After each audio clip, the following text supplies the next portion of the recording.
शांति।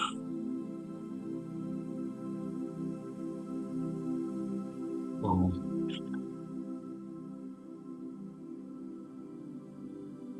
ओम शांति।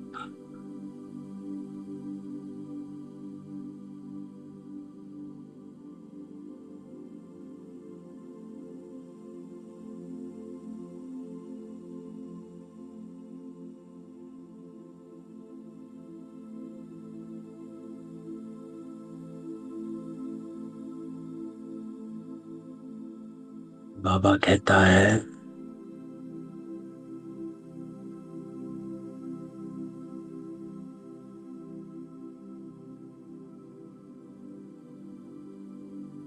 जब यहाँ आकर बैठते हो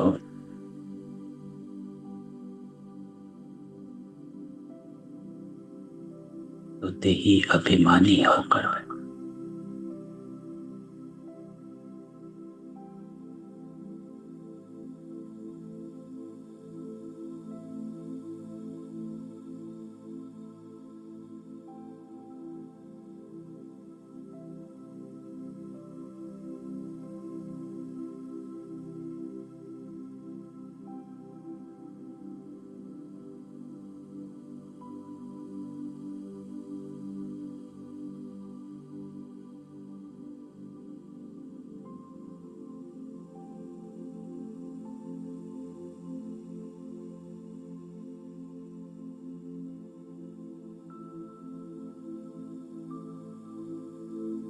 बाबा कहता है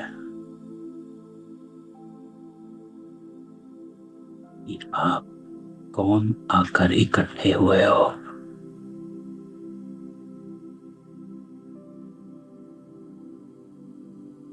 वही कल्प पहले वाले देवात्माएं, ब्राह्मण आत्माएं इकट्ठे हुए हो।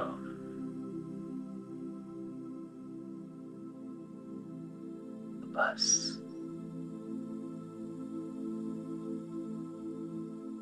सारा ध्यान समय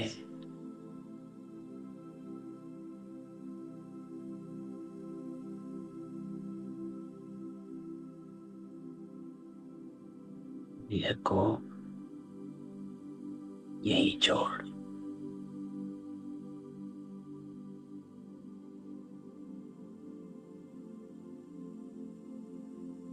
आज बाबा कहता है कि मीठे बच्चे,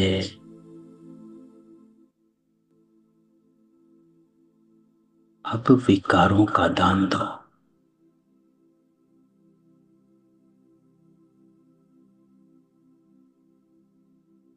तो ग्रहण उतर जाए, क्योंकि बाबा कहता है कि आत्मा को ग्रहण लग गया शरीर का। जब देह का ग्रहण लगा तो देही छुप गया और देह इमर्ज हो गई।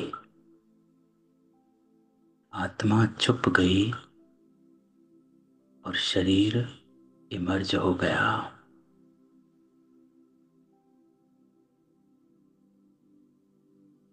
तो बाबा कहता है इस देह रूपी ग्रहण को उतारना है।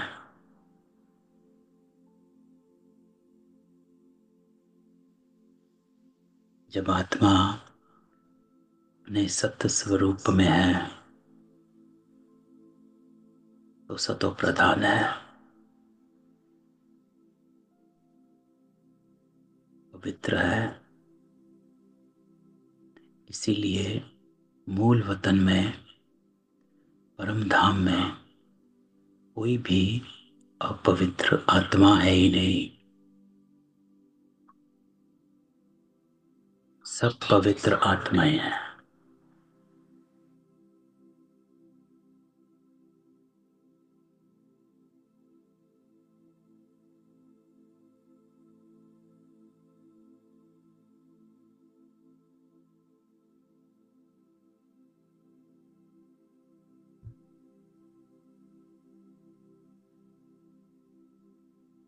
सतयुग में भी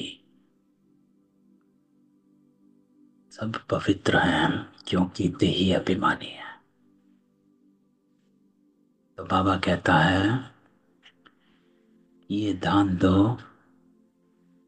तो ग्रहण उतर जाए और ये तमो प्रधान दुनिया सतो प्रधान बन जाए।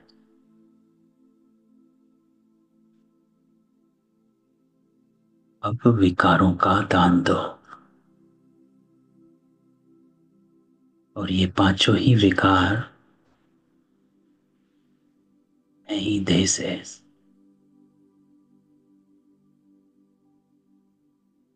तो बाबा हमेशा कहता है कि सबसे बड़ा विकार है देह का अभिमान। पहले देह का भान आता है, फिर बाकी विकार आते हैं, चाहे वो काम है, क्रोध है, लोभ है, मोह है, अहंकार है। पहले देह से अट्रैक्शन है, देह से विकर्षण है। क्रोध और अभिमान में देह से विकर्षण, और फिर तो आज बाबा कहता ये ग्रहण को उतारना है। आज प्रश्न पूछा, तुम बच्चों को किस बात से कभी भी तंग नहीं होना चाहिए। इम्पोर्टेंट क्वेश्चन है। बाबा हम सबको जानता है कि हम कौन हैं और हमारे सब जन्मों को जानता है। तो आज बाबा कहता कि तुम्हें अपनी लाइफ से कभी भी तंग नहीं होना चाहिए। क्यों? क्योंकि बाबा कहता ये हीरे जैसा जन्म गाया हुआ है, इसकी संभाल भी करनी। तंदुरुस्त होंगे तो नॉलेज सुनते रहेंगे। यहाँ जितना दिन जिएंगे कमाई होती रहेगी, हिसाब किताब चुत्तू होता रहेगा। है ना? तो ये भी इम्पोर्टेंट है। बाबा कहता है कि कभी भी दिल शिकस्त नहीं होना, क्योंकि जितने हिसाब किताब बाबा कहता है देह में रहते हुए चुत्तू कर लो उतना ही अच्छा है। इसीलिए बाबा हमेशा बताता है कि ब्राह्मणों के आगे ज्यादा पेपर आते हैं, ज्यादा पेपर आते हैं, ज्यादा कर्मों का हिसाब किताब आता है। क्यों? क्योंकि चुत्तू होना है, सेटल होना है। तो सेटल तभी होगा जब वो सामने आएगा। तो बाबा कहता है बस यही सोचना है कि जितना दिन जिएंगे कमाई करेंगे, हिसाब किताब चुत्तू करेंगे। तंग नहीं होना, हर परिस्थिति को, सिचुएशन को एक पेपर समझना, है ना? ये हमारा ही किया हुआ सामने आ रहा है। और उस पेपर को बाबा कहता है दो रास्ते हैं, या तो आप पेपर को पास करो या फेल हो जाओ। और पेपर को पास करना है तो कर्म योग से कर्म भोग को चुत्तू करो, श्रीमत से। कर्म योग क्या होता है? कर्म योग अर्थात श्रीमत पर किया हुआ कर्म। तो श्रीमत पर कर्म करेंगे तो कमाई भी होगी और चुत्तू भी होगा, दोनों चीज होंगी। तो आज बाबा हमको इस बात पर समझा रहा है। आज भी गीत बाबा ने बजाया ओम नमो शिवाय, कल भी यही बजाया था। तो बाबा के साथ बैठकर गीत सुनते हैं। तो इस गीत में क्या है? तो मात पिता संकु सथा, तुम ही जग के रखवाले हो। तो सभी संबंध से परमात्मा को याद किया जाता है इस गीत में। तो बाबा के साथ बैठ सुनते हैं।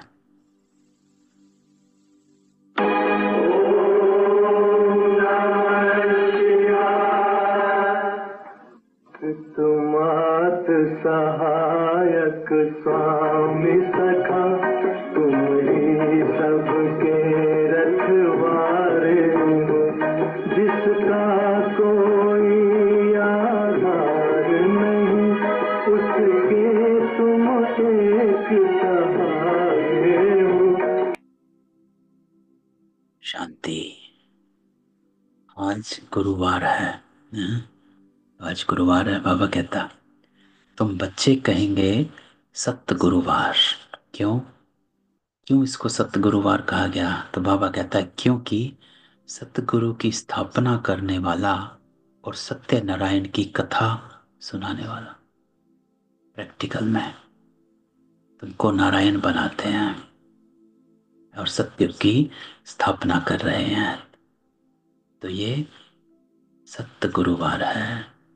नर से नारायण बनाते, गाया भी जाता सर्व का सद्गति दाता। फिर वृक्षपति भी है। इसको वृक्षपति क्यों? क्योंकि जो मनुष्य सृष्टि का झाड़ है, जिसको कल्प वृक्ष कहते हैं, उस झाड़ का बीज है, तो इसलिए वृक्षपति भी है। तो कल्प कल्प अर्थात 5000 वर्ष बाद फिर से हूबहू रिपीट होता है। झाड़ भी रिपीट होता है। फूल बाबा कहता 6 मास निकलते, फिर माली लोग जड़ निकाल रख ले देते हैं, फिर लगाते हैं तो फिर फूल निकल पड़ते हैं, है ना। तो बाबा हमको साइकिल समझा रहा है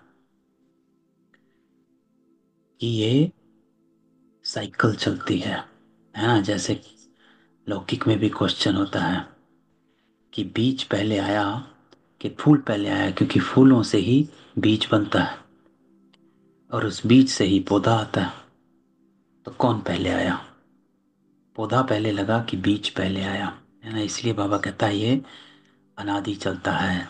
तो जैसे फूल निकलते माली रखते फिर वही फूल निकल पड़ते हैं, ऐसे ही बाबा कहता है कि दुनिया भी चक्र है जो चारों युगों में चक्कर काटती है। जैसे बाबा कहता है ये झाड़ है, झाड़ भी रिपीट होता है। अब ये तो बच्चे जानते, बाप की जयंती भी आधा कल्प मनाते हैं ना। तो आज की जितनी भी मुरलियां आ रही हैं पिछले 2 हफ्ते से, हर मुरली में बाबा शिव जयंती को जरूर याद कर रहा है। अब जयंती आने वाली है अगले हफ्ते, तो बाबा भी याद करता है। बाबा कहता बाबा की जयंती भी आधा कल्प मनाते, आधा कल्प भूल जाते, भक्ति मार्ग में आधा कल्प याद करते। बाबा कब आकर के गार्डन ऑफ फ्लावर्स स्थापन करेंगे? अल्लाह का बगीचा, बहिश्त। दशाएं तो बहुत होती हैं। बृहस्पति की दशा भी है और उतरती कला की भी दशाएं हैं, है ना। राहु, तो बाबा कहता है बृहस्पति की दशा और राहु की दशा। समय भारत पर राहु का ग्रहण बैठा हुआ है। चंद्रमा को भी जब ग्रहण लगता तो पुकारते दे दान तो छूटे ग्रहण। ग्रहणों में लौकिक में हम भी करा करते थे, दान देते थे। अब बाप कहते हैं, तो बाबा कहता है अब स्थूलता से सूक्ष्मता में आ जाओ। पहले स्थूल दान देते थे, अब सूक्ष्म दान दो। ये 5 विकारों का दान दो तो छूटे ग्रहण। कि एवरीथिंग इज स्पिरिचुअल, है ना। बाबा हमेशा कहता है कि ज्ञानी जो है उसका कुछ भी स्थूल नहीं है। ज्ञानी तो आत्मा का सब कुछ सूक्ष्म है। मन बुद्धि से संस्कारों से कनेक्टेड है। जैसे भक्ति में भगवान को आरतियां, जंजीरें जोर जोर से बुलाते, और ज्ञान में साइलेंस, बुद्धि योग, है ना। तो ज्ञान सूक्ष्म और बाकी सब स्थूल है। तो बाबा कहता है यहाँ दान भी सूक्ष्म है। वो 5 विकारों का दान दो। इसका दान सूक्ष्म है, गुप्त है, सिर्फ आपको पता है और बाबा को, कि कौन सा विकार का दान आप दे रहे हो या दिया है, और किसी को नहीं मालूम। अभी सारी सृष्टि पर ग्रहण लगा, 5 तत्वों पर भी ग्रहण लगा हुआ है, क्योंकि तमो प्रधान है ना। तो इसीलिए बाबा कहता है 5 तत्व भी उथल उठाते हैं। हर चीज नई फिर पुरानी जरूर होती है। नई को सतो प्रधान, पुरानी को तमो प्रधान कहते हैं। बाबा कहता छोटे बच्चे को भी सतो प्रधान महात्मा से भी ऊंच गिना जाता। क्यों? क्योंकि उसमें विकार नहीं। भक्ति तो सन्यासी भी छोटेपन में करते हैं। जैसे राम तीर्थ श्री कृष्ण का पुजारी था, फिर जब संन्यास लिया तो पूजा खलास। सृष्टि पर पवित्रता भी चाहिए ना। तो प्योरिटी फर्स्ट, पवित्रता ही महानता है। बाबा हमेशा कहता है पवित्रता ही महानता है। पवित्रता ही सुख शांति की जननी है। तमो प्रधान मनुष्य भी पवित्रता के आगे माथा टेकते हैं। मंदिरों में जाते, देवताओं के आगे, साधु सन्यासियों के आगे। तो चाहे दुनिया चांद पर पहुंच जाए, बाबा कहता, बट पवित्रता के आगे सब आ जाते हैं। भारत सबसे पहले पवित्र था। फिर जब देवताएं वार्ग मार्ग में जाते, तो फिर अर्थ को एक आदि में सब स्वर्ग की सामग्री, सोने के महल सब खलास हो जाते हैं। फिर नए सिर बनने शुरू होते हैं। तो ये बाबा कहता है जब युग से द्वापर में पहुंचते हो, तो फिर सृष्टि उथल खाती, डिस्ट्रक्शन जरूर होता, उपद्रव होते हैं जब रावण राज्य शुरू होता है। इस समय सब पतित हैं। सतयुग में बाबा कहता देवताएं राज्य करते हैं, असुरों और देवताओं की युद्ध दिखाई। परंतु बाबा कहता देवताएं तो होते ही हैं सतयुग में। वो युग ही सतयुग है। जो सत्य का युग है वहां असत असुर हो नहीं सकते। असुर क्या है? असत्य है। तो असत वहां हो नहीं सकता, वहां लड़ाई हो कैसे सकती? संगम पर तो देवताएं होते नहीं। इसलिए यहाँ पर बाबा हमारा नाम पांडव रखता है। तुम्हारा नाम ही है पांडव, है ना? क्योंकि यहाँ देवताएं नहीं, ब्राह्मण हो, पंडे हो, जिसको बाबा कहता है पंडे। पंडे ब्राह्मण जो यजमानों को राह दिखाते लेकर आते हैं। आप हरिद्वार जाओगे, वहां पे जैसे ही बस से उतरोगे तो वहां पर ब्राह्मण आपके सामने आ जाते हैं। आपको कहाँ जाना है, किससे मिलना है, वो आपके कुल को जानते हैं और वो आपको सीधा आपके कुल के पंडित के पास लेकर चले जाते हैं। तो ये पंडे हैं। पांडवों कौरवों की भी लड़ाई होती नहीं। ये सब बाबा का गपोड़ है। कितना बड़ा झाड़ है, कितने अथाह पत्ते, उनका हिसाब थोड़े ही कोई निकाल सकते हैं, है ना। बाबा संडे को भी क्या कहता है ना, ब्यूटीफुल मुरली, जिसमें बाबा कहता कि इस कल्प वृक्ष के आखिरी पत्ते तक आपका कनेक्शन है। क्यों? क्योंकि आप जड़ में भी हो और तना में भी हो। अगर कोई टाली है तो उस टाली का कनेक्शन नहीं होगा दूसरी टाली के साथ। वो अपनी टाली निकली, वो अपनी निकली। लेकिन जो तना है उसका पूरे वृक्ष से कनेक्शन है। जो जड़ है उसका पूरे वृक्ष से कनेक्शन है ना। तो इसीलिए बाबा कहता है कि आप पूर्वज और पूज्य आत्माएं कल्प वृक्ष के आखिरी पत्ते से भी आपका कनेक्शन है ना। तो उस कनेक्शन को स्मृति में रख, दुआएं दो, दुआएं लो। इतने अथाह पत्ते हैं। बाबा कहता उसका हिसाब थोड़े निकाल सकते। संगम पर तो देवताएं होते नहीं। बाप बैठ आत्माओं को समझाते है ना बाबा।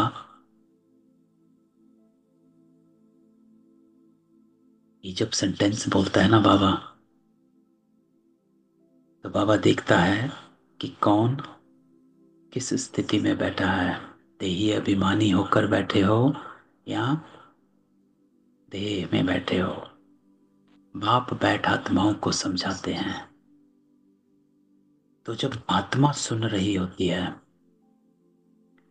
तो प्योरिटी टच करती है, धारणाएं ग्रहण कर रही होती है। और अगर शरीर सुन रहा है, तो शरीर जब सुन रहा होता है तो वो उसकी चेकिंग यही है कि बाबा की बात करी तो हमने कहा नहीं बाबा ऐसे थोड़ा ना कर सकते हैं। बाबा आप कह रहे हो मीठा बोलो, सबके साथ थोड़ा ना मीठा बोल सकते हैं। जब ऐसे विचार आते हैं मुरली सुनते हुए कि नहीं बाबा ये तो मुश्किल है, तो इसका अर्थ है हम देह अभिमान में बैठे हैं ना। क्योंकि आत्मा के लिए कुछ मुश्किल नहीं, तो इसलिए आत्म अभिमानी हो बैठना है।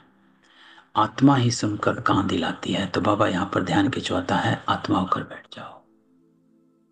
हम आत्मा हैं, बाबा हमको पढ़ाते ये पक्का करना। बाप हम पतित से पावन बनाते हैं। तो मूल बात यह है पवित्रता, प्योरिटी। वो हमें सत्य कर्म करना सिखलाता है। जब भी बाबा को याद करना, उसका अर्थ यही है कि अपने अंदर विचार आना कि मुझे सत्य कर्म करने हैं। आत्मा ही आत्मा में ही अच्छे और बुरे संस्कार होते हैं ना, है ना। शरीर का तो नहीं होता। चेतन तो आत्मा है, शरीर तो जड़ है।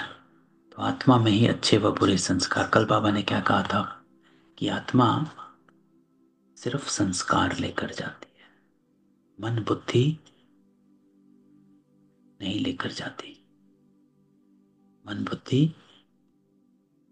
खाली हो जाता है आत्मा। इसीलिए बाबा कहता है संस्कारों पर कर्म करना है।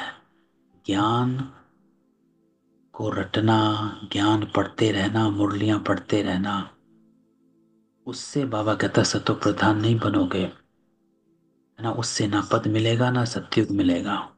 क्यों? क्योंकि जैसे ही आप शरीर छोड़ोगे, अगर आपने मुरलियां पढ़ी हुई हैं वो सब भूल जाएंगी। जाएगा सिर्फ संस्कार। तो बाबा कहता संस्कारों को चेंज करो। आत्मा ऑर्गन्स द्वारा कहती हमको बाबा बढ़ाते। बाबा कहते हमको भी ऑर्गन्स चाहिए जिससे समझाऊं। आत्मा को खुशी होती है। क्यों? क्योंकि आत्मा अपने ओरिजिनल संस्कारों को फिर से जान रही है। और कौन पढ़ा रहा है? परमात्मा।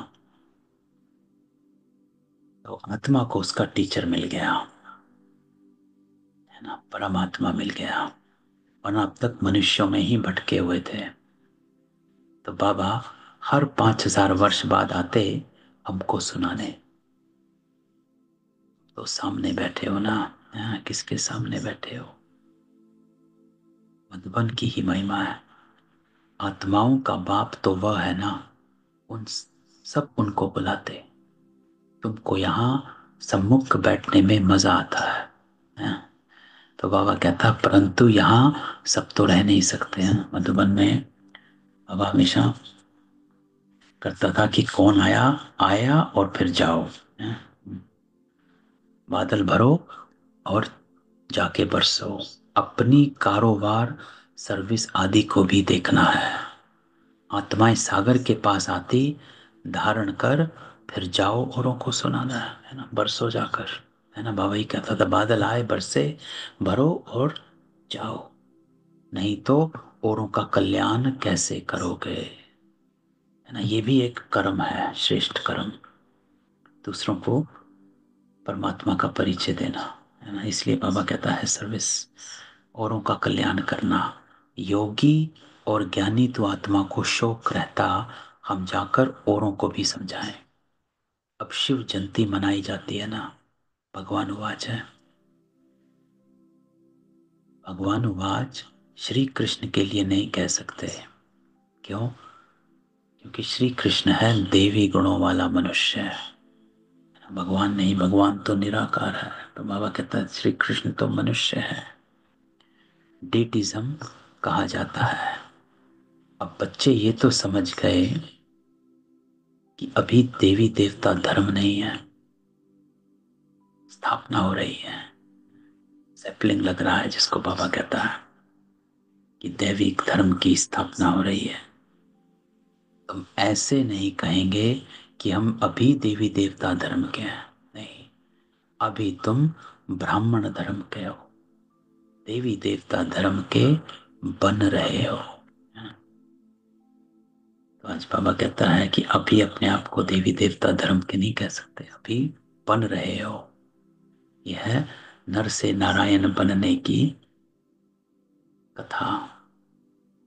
इसको बाबा कहता है, नर है इस पार, नारायण उस पार। देवताओं का परछाया इस पतित सृष्टि पर नहीं पड़ सकता है, इसमें देवताएं आ ना सके, है ना। इसलिए सूक्ष्म वतन रचा गया कि ब्रह्मा विष्णु शंकर सूक्ष्म वतन में ब्रह्मा रहता है, इसलिए ब्रह्मा देवताय नमः।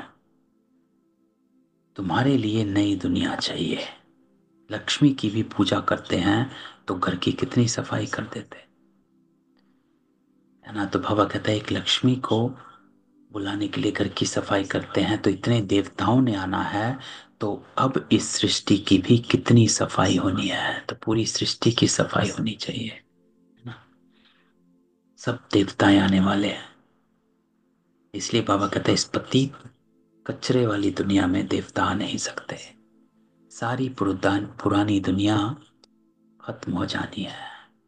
लक्ष्मी से मनुष्य धन ही मांगते, तो लक्ष्मी बड़ी या जगत अम्बा बड़ी, तो ये क्वेश्चन है। तो बाबा कहता अम्बा बड़ी क्यों? क्योंकि लक्ष्मी सिर्फ धन देती है,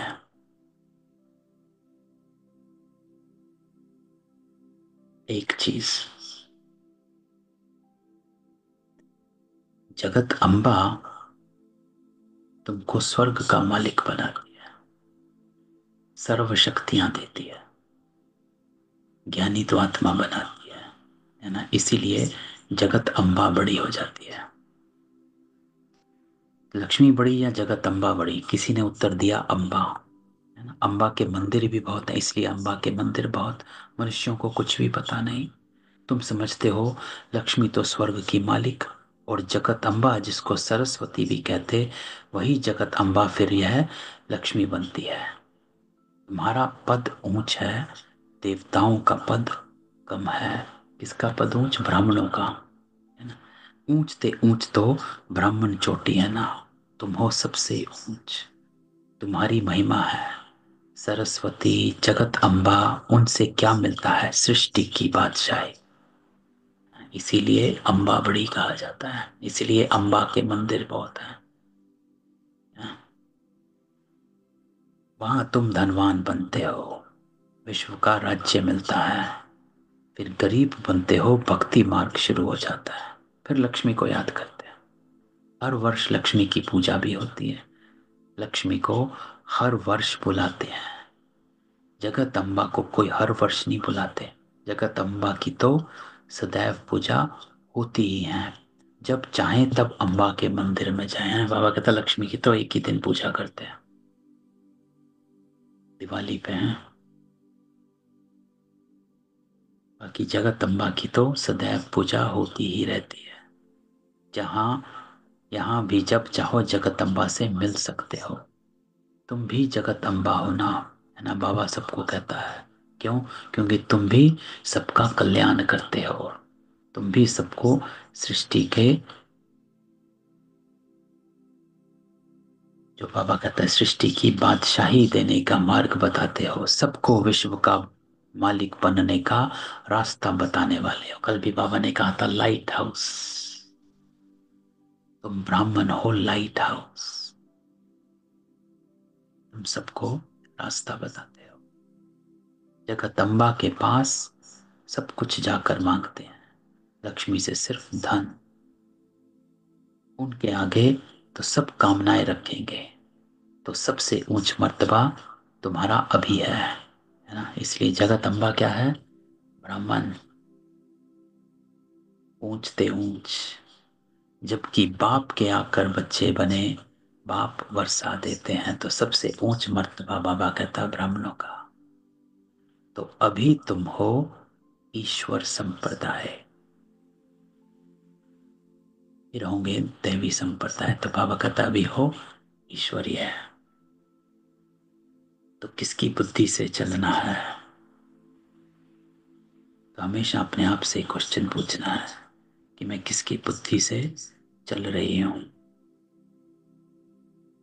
ईश्वरीय बुद्धि से या अपनी बुद्धि से, या फिर परमत किसी और की बुद्धि से। इसीलिए किस्मत कहा जाता है। किस्मत, किसकी मत पर चल रहे हो? क्योंकि जिसकी मत पर चलोगे उसके जैसे बन जाओगे। पर मत पर चलोगे उसके जैसे बन जाओगे। अपनी मत पर चलोगे ऐसे ही रहोगे। श्री मत पर चलोगे तो श्री बनोगे। समय, सब मनोकामनाएं भविष्य के लिए पूरी होती हैं। कामना तो मनुष्य की रहती है ना। तुम्हारी सब कामनाएं पूरी होती हैं। ये तो है आसुरी दुनिया। बच्चे देखो, बाबा कहता कितने पैदा करते हैं। तुम बच्चों को तो साक्षात्कार कराया जाता है कि सतयुग में कैसे श्री कृष्ण का जन्म होता है। वहां तो सब बाबा कहता कायदे से, दुख का नाम नहीं। उसको कहा ही जाता है सुखधाम। तुमने अनेक बार सुख में पास किया है, अनेक बार हार खाई और जीत भी पाई। अभी स्मृति आई कि हमको बाबा पढ़ाते हैं तो इन आत्मा को परम आत्मा मिल गया। स्कूल में नॉलेज पढ़ते हैं, साथ साथ मैनर्स भी सीखते हैं ना। बाबा कहता वहां कोई इन लक्ष्मी नारायण जैसे मैनर्स नहीं सीखते। अभी तुम देवी गुण धारण करते हो, है ना।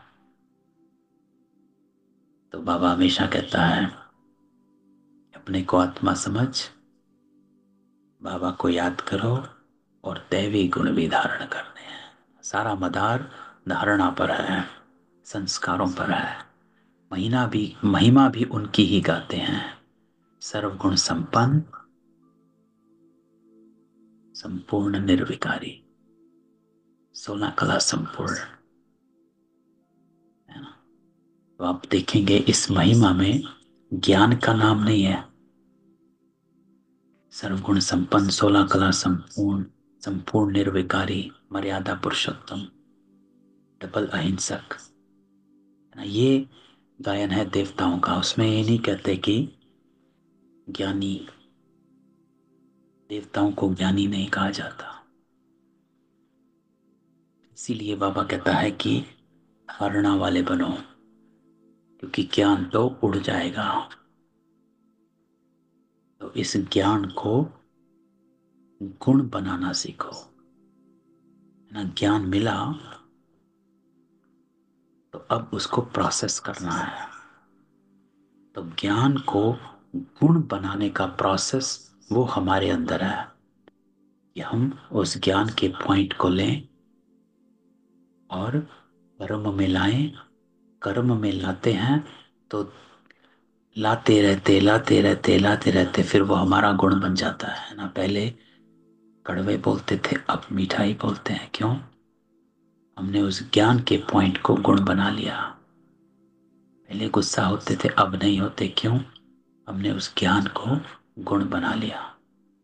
तो हमें ज्ञान को गुण बनाना है, ज्ञान में ही नहीं रहने देना है। तो अभी तुमको ऐसा बनना है। तुम बच्चों को, बाबा कहता है, अपनी इस लाइफ में कभी तंग नहीं होना, क्योंकि ये हीरे जैसा जन्म गाया हुआ है। इनकी संभाल भी करनी होती। तंदुरुस्त हो गए तो नॉलेज सुनते रहेंगे, बीमारी में भी सुन सकते हैं, बाप को याद कर सकते हैं। यहाँ जितना दिन जिएंगे सुखी रहेंगे, कमाई होती रहेगी, हिसाब किताब जुद्दू होता रहेगा, है ना। तो बाबा कहता है बस अपनी अटेंशन कमाई और हिसाब किताब पे रखो। कोई आ रहा है, जा रहा है, कुछ कह रहा है, कर रहा है, वो अपना पार्ट प्ले कर रहा है। उसको मिला ही पार्ट कड़वा बोलने का है, उसको मिला ही पार्ट ऊंचा बोलने का है, उसका पार्ट है ही गुस्सा करने वाला, है ना। तो बाबा कहता है वो अपना पार्ट एक्यूरेट प्ले कर रहे हैं, आप अपना करो। बच्चे कहते हैं बाबा सत्युग कब आएगा, ये बहुत गंदी दुनिया है। बाबा कहते हैं अरे पहले कर्मातीत अवस्था तो बनाओ, है ना। सत्युग आ भी जाए तो बाबा कहता है जा नहीं पाओगे, पहले जाने लायक तो बनो, अब तो सत्युग आए। अगर कल ही आ गया, आप जा नहीं पाए, तो वो सत्युग आपके लिए तो नहीं आया। इतना हो सके पुरुषार्थ करते रहो। बच्चों को सिखलाना चाहिए कि शिव बाबा को याद करो, ये है अव्यभिचारी याद, है ना, ताकि एक ही याद रहे, है ना। वरना बच्चे भी कंफ्यूज रहते हैं, 50 तरह के देवता हैं। तो बाबा कहता है उनको भी शिव बाबा का परिचय दे दो। एक शिव की भक्ति करना, यह है अव्यभिचारी भक्ति, सतो प्रधान भक्ति।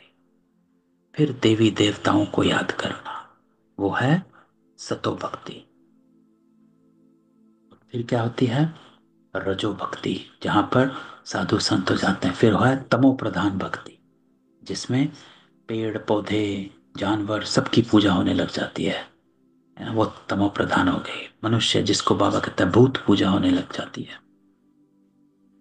बाबा कहते उठते बैठते मुझ बाप को याद करो। बच्चे ही बुलाते हैं हे पतित पावन, हे लिबरेटर, हे गाइड। ये आत्मा ने कहा, है ना। बाबा ध्यान खिंचवाता है कि आत्म अभिमानी हो जाओ। बच्चे याद करते हैं, बाप अभी स्मृति दिलाते हैं। बाबा क्या स्मृति दिलाते हैं? बाबा कहता बच्चे याद करते, बाबा स्मृति दिलाते हैं।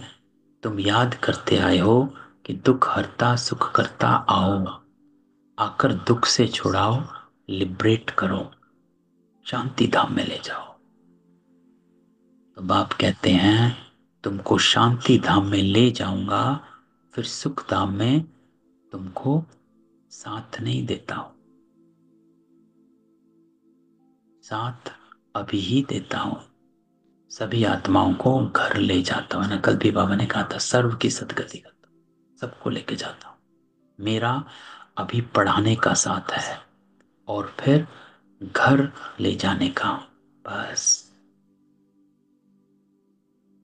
बाबा कहता है मैं अपना परिचय तुम बच्चों को अच्छी रीति बैठ सुनाता हूं, है ना, कि मैं जो हूं जैसा हूं। जैसे जैसे जो पुरुषार्थ करेंगे उस अनुसार फिर वहां प्रालब्ध पाएंगे, है ना। पिछले संडे की मुरली में बाबा ने इस बात पर कितना अटेंशन खिंचवाया था कि आप जानना चाहते हो कि आप राजा बनोगे कि प्रजा बनोगे। तो बाबा कहता उसका दर्पण मैंने आपको दिया हुआ है, और वो दर्पण यही है कि जितना संगम युग में कंट्रोलिंग पावर, रूलिंग पावर होगी, उतना ही कंट्रोल और रूल आपको सतयुग में मिलेगा। अगर अभी स्वराज्य अधिकारी हो तो सतयुग में भी राज्य अधिकारी बन जाओगे। सारा मदार पुरुषार्थ पर। तो जिससे जैसे जो पुरुषार्थ करेगा उस अनुसार फिर वहां प्रारब्ध पाएगा। समझ तो आप बाप बहुत देते हैं ना, बाबा तो बहुत समझाता है, रोज समझाता है। जितना हो सके मुझे याद करो तो विकर्म विनाश होंगे और उड़ने के पंख मिल जाएंगे। हाँ, आत्मा उड़ने के पंख मिल जाएंगे। इसका भाव क्या हुआ कि जितना आप बाबा को याद करोगे उतना हल्के हो जाओगे, है ना। वरना शरीर का बोझ लेकर घूमते हो। उसने ये कहा, इसने ये कहा, ये सिचुएशन आई है, ये नहीं चल रहा, वो नहीं चल रहा, काम ठीक नहीं चल रहा, घर नहीं हो रहा, बातें चल रही हैं, रिश्ते बिगड़े हुए हैं, ये है वो है। बोझ लेकर चले हुए हैं इस शरीर का। उड़ने के पंख अर्थात डबल लाइट, हल्के बन जाना।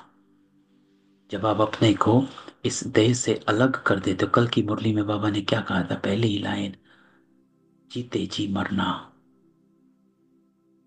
सब कुछ भूलना। कुछ भूलने का अर्थ है किसी चीज का बोझ नहीं लेना है। और बोझ सिर्फ आपकी इच्छाओं का होता है। शरीर का बोझ क्या है, डिफरेंट सिचुएशन, परिस्थिति का बोझ क्या है कि वो आपकी इच्छा के अकॉर्डिंग नहीं हो रहा है ना। आप चाहते ऐसा हो लेकिन वो ऐसा हो रहा है। आप उनसे कुछ चाहते थे, वो कर कुछ रहे हैं, है ना। तो इन चीजों का बोझ लेकर घूम, आप चाहते हैं वो ऐसे बोलें, वो वैसा बोलते हैं, है ना। इच्छा है हमारी, तो वो बोझ लेकर घूमते हैं। तो बाबा कहता है जितना हो सके मुझे याद करो तो ये विक्रम विनाश हो और उड़ने के पंख मिले, है ना, ताकि आत्मा लाइट हो जाए, चारों तरफ से लाइट, सब बोझ समाप्त। आत्मा को कोई ऐसे पंख नहीं है, बाबा कहता है कोई ऐसा पंख नहीं होता। ये सब बहुत मन बुद्धि का बोझ हल्का करना। आत्मा तो एक छोटी बिंदी है। किसको यह पता नहीं कि आत्मा कैसे 84 जन्मों का पाठ ढूंढा हुआ है। ना आत्मा को किसको परिचय है, ना परमात्मा का। वो कहता ना जानते हैं खुद को और ना ही खुदा को, है ना। दोनों को ही नहीं जानते हैं। खुद को जानो तो खुदा को भी जानो, खुद को ना जाना तो खुदा को भी ना जाना।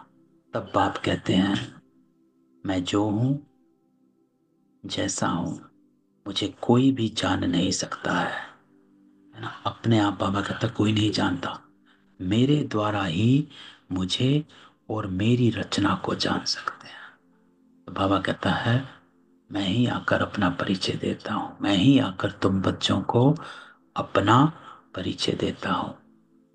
आत्मा क्या है वह भी समझाता हूं, है ना। इसलिए बाबा हमको पक्का करता है। इसको सोल रियलाइजेशन कहा जाता है ना। महसूसता, अनुभव करना कि मैं आत्मा हूं, कि देह तो एक पार्ट है जो इस जन्म का मुझे मिला है। आत्मा भ्रकुटी के बीच में रहती है। कहते भी हैं भ्रकुटी के बीच चमकता है अजब सितारा, परंतु आत्मा क्या चीज है ये कोई नहीं जानता, है ना। आत्मा क्या चीज है, कैसे आत्मा में 84 जन्मों का पार्ट ढूंढा हुआ है, बाबा कहता है ये कोई नहीं जानता। जब कोई कहते हैं कि आत्मा का साक्षात्कार हो तो बाबा कहते हैं उन्हें समझाओ कि तुम तो कहते हो भ्रकुटी के बीच स्टार है, तो स्टार को क्या देखेंगे। टीका भी स्टार का ही देते हैं, चंद्रमा में भी स्टार दिखाते हैं। वास्तव में आत्मा है स्टार, है ना। बाबा कहता है सफेद चमकता हुआ सितारा है। अभी बाप ने समझाया, तुम ज्ञान स्टार्स हो, है ना, ज्ञान सितारे। बाकी वह सूर्य चांद सितारे तो मांडवे को रोशनी देने वाले हैं ना। बाबा कहता है ये पूरा पृथ्वी एक मांडवा है, जहां पर सूर्य चांद और सितारे रोशनी देते हैं। वह कोई देवताएं नहीं है, है ना। सूर्य देवता, बाबा कहते कोई देवता नहीं है। भक्ति मार्ग में सूर्य को भी पानी देते, भक्ति मार्ग में ये बाबा भी, बाबा कहता है ब्रह्मा बाबा भी सब करते थे, हम भी करते थे। सूर्य देवताए नमः, चंद्रमा देवताए नमः कहकर पानी देते थे। ये सब है भक्ति मार्ग। इसने, ब्रह्मा ने बहुत भक्ति की हुई है। नंबर वन पूज्य था, फिर नंबर वन पुजारी बना। नंबर तो गिनेंगे ना। बाबा कहता है रुद्रमाला के भी नंबर तो है ना। भक्ति भी सबसे जास्ती इसने की, ब्रह्मा ने, है ना। जो, तो बाबा हमेशा कहता है कि जिसने जितनी भक्ति की उतनी ही ज्ञान की प्रालब्ध मिलती है। अब बाप कहते हैं छोटे बड़े सबकी वानप्रस्थ अवस्था है। तो बाबा कहता है ये कयामत का समय है।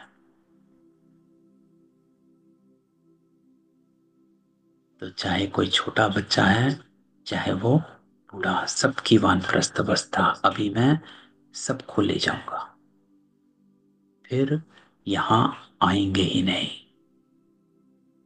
है ना। बाकी शास्त्रों में जो दिखाते, प्रलय हुई, जलमय हो गई, फिर पीपल के पत्ते पर कृष्ण आया, आप समझाते हैं सागर की कोई बात नहीं, है ना। बाबा ऐसे कहता है, ऐसे नहीं कि पीपल के पत्ते पर आ रहे हैं, प्रलय हो गई है, नहीं। वहां तो गर्भ महल है, जहां बच्चे बहुत सुख में रहते हैं। यहाँ गर्भ जेल कहा जाता है। पापों का भोगना गर्भ में मिलती है ना।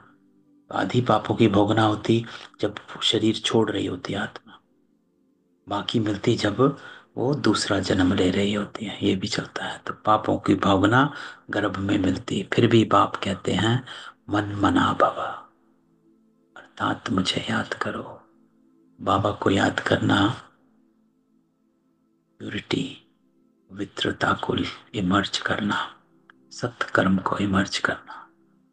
प्रदर्शनी में कोई पूछते हैं सीढ़ी में और कोई धर्म क्यों नहीं दिखाए, है ना। सीढ़ी में तो सिर्फ 84 जन्म है, सिर्फ सनातन देवी देवता धर्म ही है। बोलो औरों के 84 जन्म तो है नहीं, सब धर्म झाड़ में दिखाए है। उससे तुम अपना हिसाब निकालो कि कितने जन्म लिए होंगे। हमको तो सीढ़ी 84 जन्मों की दिखानी है ना, ये भी है। बाकी सब चक्र में और झाड़ में दिखाए हैं, इनमें सब बातें समझाई हैं। नक्शा देखने से बुद्धि में आ जाता है ना कि लंदन कहाँ है, फलाना शहर कहाँ है ना। बाबा कहता है, तो बाबा काफी महीने पहले मुरली आई थी जिसमें बाबा कहता है कि ये तीनों चित्र जो हैं ये आपके मैप्स हैं। जैसे मैप से डायरेक्शन मिल जाती है, रास्ता मिल जाता है, तो इन मैप से भी आपको अपना परिचय मिल जाएगा। तो तीनों हैं, गोला, झाड़ और सीढ़ी। बाप कितना सहज कर समझाते हैं। सभी को यही बताओ कि 84 का चक्र ऐसे फिरता है। अभी तमो प्रधान से सतो प्रधान बनना है, तो बेहद के बाप को याद करो तो तुम पावन बन जाओगे। और फिर पावन दुनिया में चले जाएंगे। कोई तकलीफ की बात नहीं है ना। तो बाबा कहता है मूल बात है पवित्रता। जितना समय मिले बाप को याद करो तो पक्की टेव पड़ जाएगी। टेव अर्थात आदत। तो बाबा कहता है ये अगर आप अपनी आदत बना लो कि जब ना साई मिले बाबा को याद करो, तो फिर ये आदत पड़ जाएगी। बाप की याद में तुम दिल्ली तक पैदल जाओ तो भी थकावट नहीं होगी। सच्ची याद होगी तो देह का भान टूट जाएगा, फिर थकावट हो नहीं सकती है ना। क्योंकि ये सब थकावट जो होती है शरीर की, वो बुद्धि का खेल है ना, बुद्धि में होती है। अगर इसलिए कोई 5 मिनट चलकर भी थक जाता है और कोई घंटों चल सकता है। ये नहीं कि शरीर की है, ये बुद्धि का खेल है। कि सेम आत्मा जो 5 मिनट चलती है, अगर उसको आप कोई प्राप्ति दिखा दो तो वो 1 घंटा भी चल जाएगी। तो शरीर नहीं थका, बुद्धि थक जाती है। इसलिए बाबा कहता है कि देह का भान टूट जाएगा, थकावट हो नहीं सकती। पिछाड़ी में आने वाले और ही याद में दिखे जाएंगे। आज तो मीठे मीठे सिकिलते बच्चों प्रति माता पिता बाप दादा का याद प्यार, गुड मॉर्निंग। रूहानी बाप की रूहानी बच्चों को नमस्ते। हम रूहानी बच्चों की रूहानी बाप दादा को याद प्यार, नमस्ते और गुड मॉर्निंग। धारणा तो आज बाबा क्या कहता है? एक एक बाप की अव्यभिचारी याद में रह देह भान को खत्म करना है। तो याद में रहने को बाबा क्यों कहता है? ये नहीं कि बाबा बाबा करना है। बाबा कहता है रहकर देह भान को खत्म करना है, ताकि आत्मा परमात्मा से मिल जाए। एक कनेक्शन जब होगा तो पवित्र कर्म अपनी कर्मातीत अवस्था बनाने का पुरुषार्थ करना है। तो उसी पवित्र कर्म से कर्मातीत अवस्था होगी। इस शरीर में रहते अविनाशी कमाई जमा करनी है ना। तो बाबा कहता है कभी तंग नहीं होना, बाबा की याद में रहना है। याद में रहना अर्थात देह का भान खत्म करना। दूसरा, ज्ञानी तू आत्मा बन, औरों की सर्विस करनी है। बाप से जो सुना है उसे धारण कर दूसरों को सुनाना है। 5 विकारों का दान दे, राहु के ग्रहण से मुक्त होना है। तो आज की मुरली बाबा की क्या रही? सबसे पहले बाबा कहता है ग्रहणों का दान दे, दान तो छूटे ग्रहण। 5 विकारों का दान दो। दूसरी बात बाबा ने कही कि एक बाबा की याद में रहना तो प्योरिटी इमर्ज हो, देह का भान टूटे।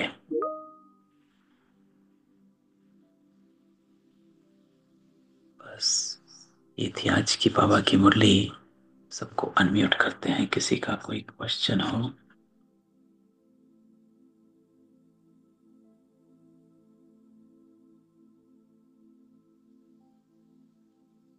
नहीं है? हेलो भाई जी। हेलो ओम भाई जी। शांति। ओम हाँ, शांति। सभी बड़े हो या छोटे हो, सभी की वानप्रस्थ अवस्था है ये। थोड़ा सा बाबा क्या कहता है? वानप्रस्थ अवस्था बाबा किसको कहता है? वानप्रस्थ अवस्था बाबा कहता है कि अब टाइम आ गया है वाणी से परे जाने का। हम्म। यहाँ वान प्रस्थ वन को नहीं कहा जाता है ना। अगेन ये सूक्ष्म है ना। भक्ति मार्ग में वानप्रस्थ अवस्था कहा जाता है कि हाँ भी वन में चले गए, है ना, सब हाँ। छोड़कर तीर्थ में चले गए। लेकिन स्पिरिचुअलिटी में, आध्यात्मिकता में वानप्रस्थ अवस्था कहा जाता है वाणी से परे जाने का टाइम है। हाँ। तो बाबा कहता है छोटे बड़े अब इस समय जो भी आत्माएं हैं हम्म। सभी का जाने का समय है। इसलिए बाबा कहता है सबकी वानप्रस्थ अवस्था, कि ये वो टाइम है जहां पर अब सबको वापस जाना है। तो इसलिए बाबा ने कहा कि छोटे बड़े जो भी हैं सभी की वानप्रस्थ अवस्था हम्म। है ना। उस कॉन्टेक्स्ट में बाबा हमको समझाता है। तो छोटों को भी बताना चाहिए क्या, जो छोटे हैं तो, उनको भी, कि बाबा को याद करो? तो आज बाबा ने यही तो कहा। बाबा क्या कहता है? हाँ, हाँ। बच्चों को सिखलाना चाहिए कि शिव बाबा को याद करो। ये है अव्यभिचारी याद। हाँ, हाँ। अब हमारे भी बच्चे, हमको भी पता है कि शिव बाबा कौन हम्म। है ना। तो हम्म। उनके भी जब आसपास के मित्र वगैरह वो बताते हैं तो वो उनको भी करेक्ट करते हैं कि नहीं ये है। हम्म। तो बाबा कहता है समझाना चाहिए उससे कम से कम। बाबा क्या कहता है कि ये अव्यभिचारी याद रहती है, कंफ्यूजन नहीं रहती है, तो सबको बताना चाहिए। हम्म। इसलिए बाबा कहता है कि सबकी वानप्रस्थ, क्योंकि सबका टाइम है ये नहीं है कि सिर्फ बूढ़ों का टाइम है, अब सबका टाइम है हाँ हाँ जाने का। हाँ, अच्छा अच्छा। हाँ हाँ। हम्म। चलो 5 मिनट बाबा की याद में बैठते हैं।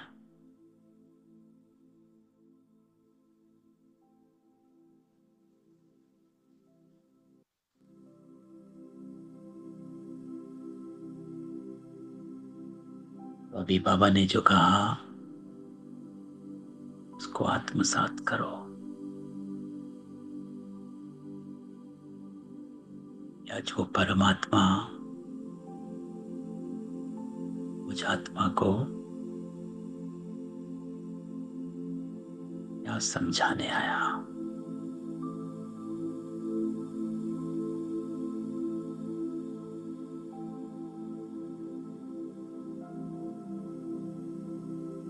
तो बाबा कहता है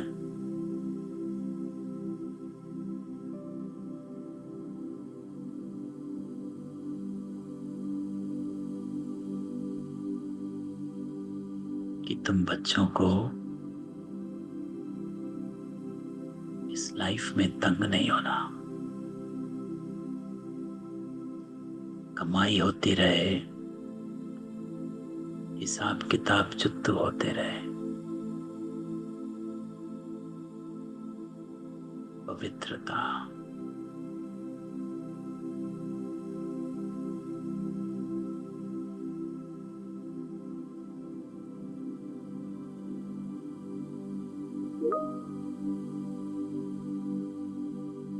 अब बाबा हम आत्माओं को पंख देने आया है।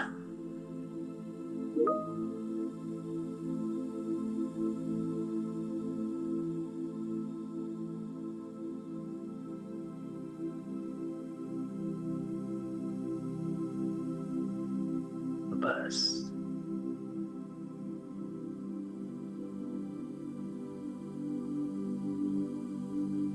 बाबा के साथ बैठ जाओ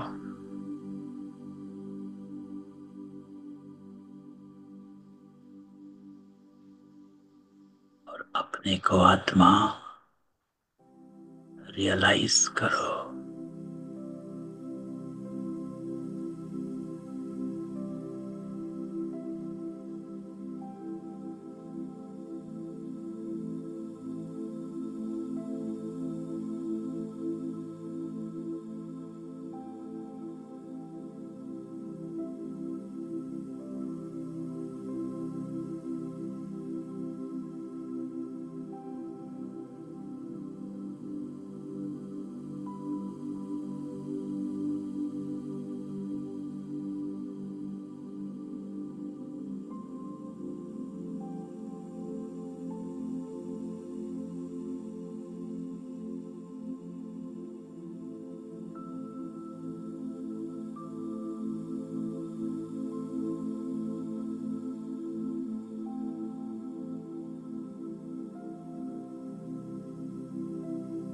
ओम शांति।